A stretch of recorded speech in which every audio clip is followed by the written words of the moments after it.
Welcome to the Book Binge. I'm your host, King Crusoe. You can call me KC, and today we are doing our regular monthly reading wrap-up / book of the month and TBR video, obviously covering what I read in February and what I plan to read in March. So to start off, just at the beginning of this, we'll just quickly mention that February went pretty okay at first. You know, the first half of the month was a pretty great reading month, following up on January, which was a really great reading month for me, not just in terms of quality, but also in terms of quantity, both of them at once. January was a fantastic reading month for me, and the first half of February seemed to be following that trend, where at least the quality, like the quantity, so to speak, because of how much I was able to get read over the first half of the month. The quality of February was overall really good, actually, but unfortunately, come the back half of the month, I had a good bit of a reading slump that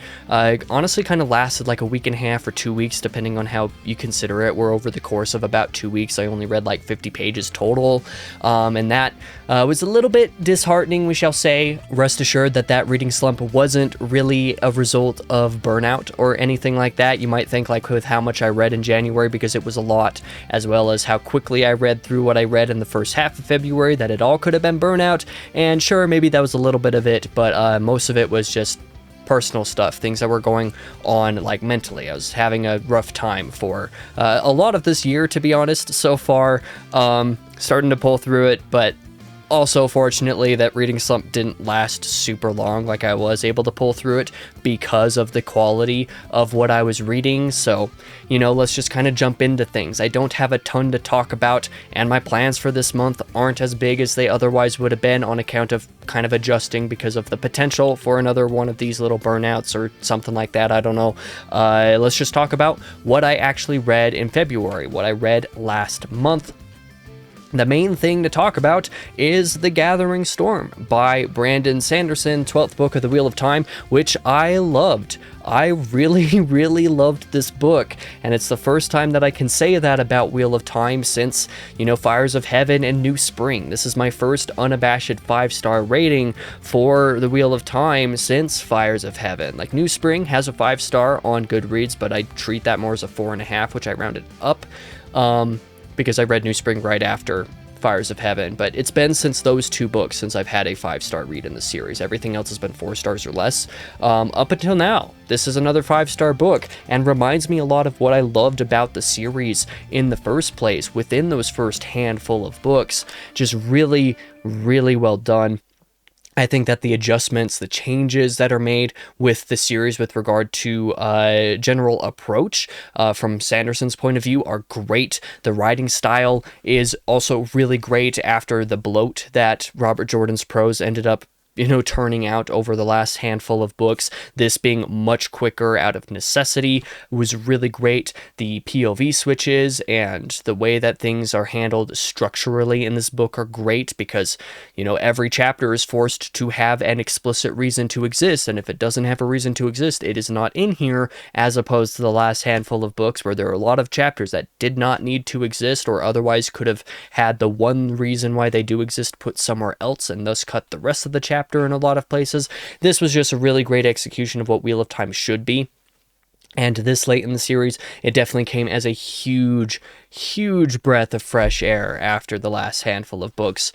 Really loved this experience. I loved it so much that even though I was having a really rough time personally and mentally over, you know, the last few days while I was finishing the book, I was enjoying the book so much that I was just able to binge through the end of it over a few days, even while I was really struggling. Normally, when I am struggling, I have a very hard time reading because my mind is unable to focus on the book, but that book was able to hold my attention all the way up through till the end.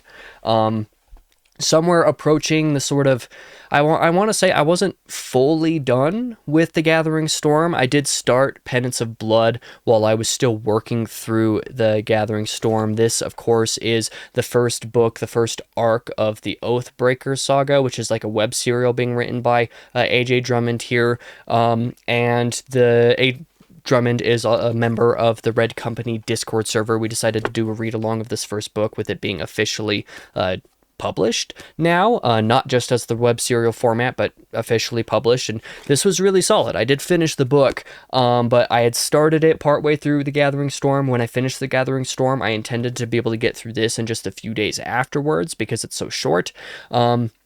And it just didn't happen. It had nothing to do with the quality of this book. It was fully to do with my head. I just was not able to get into the reading space for a very long time with this. But I did fortunately somehow manage to actually finish the book by the end of February. I did not think that that was going to happen. In fact, at the time of this video's release, it was right around a week ago where I just kind of had to accept and finally acknowledge and realize, like, wait a minute, I know what's going on. I'm in a slump right now. But then at the very end of the week, I had a few days where I managed to actually get through enough pages to finish by the end of the month. And it was really great, really refreshing. Fortunately, it happened to work because the back half of this book in particular is good enough that it was, again, able to kind of push through the slumpiness. It was able to push through that sort of mental attitude, whatever was going on, to allow me to focus on the book rather than other stuff while I was reading. And overall, the book's just great. It's super solid. If you like dark fantasy stuff, definitely consider picking this up, especially because it is so short. It's barely 300 pages. You know, it's one that's enjoyable to savor and read slowly for the first half of it, I think, in my opinion, even though that decision to do it that way might have contributed a little bit to the slump. I don't know. But the back half of it is really solid, picks up the pace, and I think that what Drummond does so well about this, makes it worth picking up, is that it is short. It's not, overstaying its welcome. It's not a 600-page epic fantasy where you have to spend half of that time just trying to figure out what's going on and understanding the world and intricate little mechanics of other random stuff. No, if there's something that is relevant and important to the plot and the characters or whatever to be explained, the narrator will explain it to you in the right moment, in the right time, and does not go too far into it beyond what you need to know. And very often will just kind of leave things where it's at, like just certain things are referenced, certain world building and lore ideas are talked about, are addressed, but they're hinted at. They're not really explained. There's not a bunch of info dumping in here. And so you get a world that feels big, but the story and the exact arc of what is going on in the book is limited enough that you're not ever forced to tackle that big world yet. You still feel it there on the outside. You feel the intricacies of it. You feel the importance of it, but the main story itself is like limited in scope, and it is pretty short in such a way that like you can go through it and enjoy that arc, enjoy what it's doing. Everything comes back around on itself and be like, wow, yeah, I had a really satisfying and enjoyable time with that, and it didn't need to be 700 pages long. It was just 300, and we're good. And now we're ready to go into the next arc. I'm excited to read the next book when it comes out in April because I enjoyed that so much. Like I said, if you enjoy dark fantasy stuff and you want something that is of that style that isn't super long, isn't super epic in that sense, definitely consider checking out Oathbreaker. But that is going to take us into our book of the month, because that is all that I read this month. I didn't read any short stories. I didn't read any manga. I didn't read anything additional. It was just these two books. And Gathering Storm. Sorry, bud. Gathering Storm is book of the month. This is my favorite book of the Wheel of Time, maybe. Not 100% sure on that. It is certainly top 3. It is definitely at least tied with Dragon Reborn and Fires of Heaven for my favorite book of the series. So this definitely makes my book of the month for February. I don't think I have anything else to say that I haven't said about it already, so we'll just move on to this month's reads, what I plan to tackle in March. And truth be told, my list for this was originally going to be a little bit bigger, but that's because part of what I planned to get through in February I didn't end up getting through on account of that slump. So my list for this month is basically going to be making up what I hoped I would get through at the end of February for the most part. The main read for the month, however, this is going to be like the primary book that I tackle.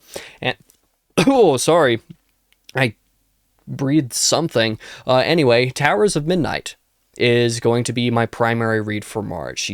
Depending on how things go, there's a chance that this takes the whole month or something like that. But if it reads anywhere near as quickly as The Gathering Storm did, just on account of Brandon Sanderson's prose and pacing and stuff like that, there's a chance that I also happen to read this in just a couple of weeks. I don't think I'll read it as quickly, for a couple of reasons, mainly because I don't think Rand's storyline is going to be in here, so we'll see how the other storylines actually engage me. Also, the White Tower storyline in Gathering Storm was just so good. I love that storyline, and I don't think that's going to be as prominent in this, so I also, I might not move through this one as quickly out of principle. Not principle, but, just out of circumstance, I guess. There's also the fact that this book is longer, so it might take a little bit longer to work through, but this is going to be what I tackle in March. This is like the task. If there's nothing else that I get read, I will at least be through Towers of Midnight, because I have to, because there are Wheel of Time diaries that have to come out through the week. You can already see I have my bookmarks spaced out,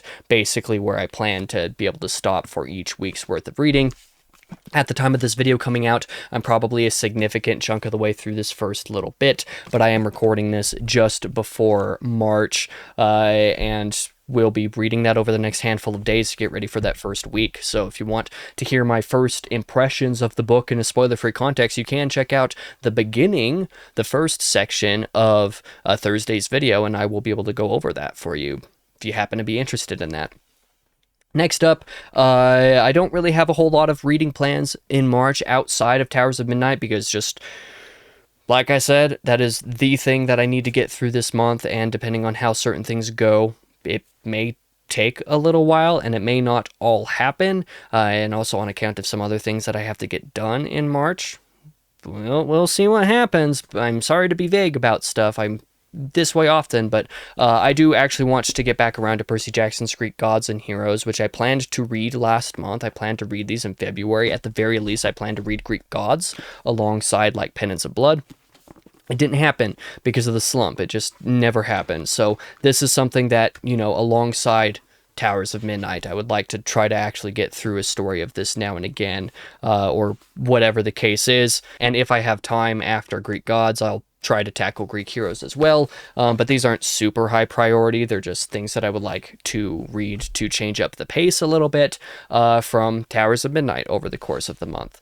The other thing that is worth noting that I do plan to read in March was, again, something that I actually did plan to get through these last couple of weeks, the last fortnight of February. That is Perfume by Patrick Zuskind, and that is because I actually decided that I want to read this book. I'm interested in checking it out. It is a personal favorite of a couple of my friends. It is one that I decided that I do think I want to read right now, actually. I got the audiobook for that, and the audiobook narration started off pretty solid, the tone of it and everything. But again, on account of no time, or really I had the time, I just was in a little bit of a slump for a while. It just didn't end up happening in February, so I'm going to circle back around to that and try to do it in March. But all of those are a little bit looser. Towers of Midnight is the main goal. But that'll do it for this video. Hopefully I don't have another hiccup in the middle of this month like I did last month. But, in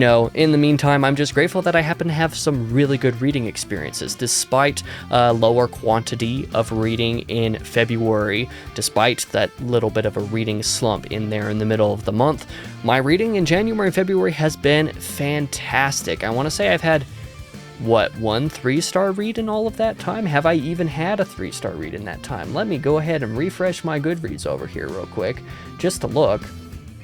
I have read nothing that I have rated below 4 stars this year. Everything has been 4 or 5 stars so far in 2026. So, despite the little bit of quantity hiccups, like I was saying, the quality of 2026 so far has been so high that I can't complain too much. So I'm choosing to be grateful for that. But what have you read over the last month? What do you plan to read over the course of this month? I would sure be interested to hear about it. Thank you guys for watching. I appreciate it a lot. For now, I've been your host, King Crusoe. You can call me KC, and I hope to see you guys in the next video.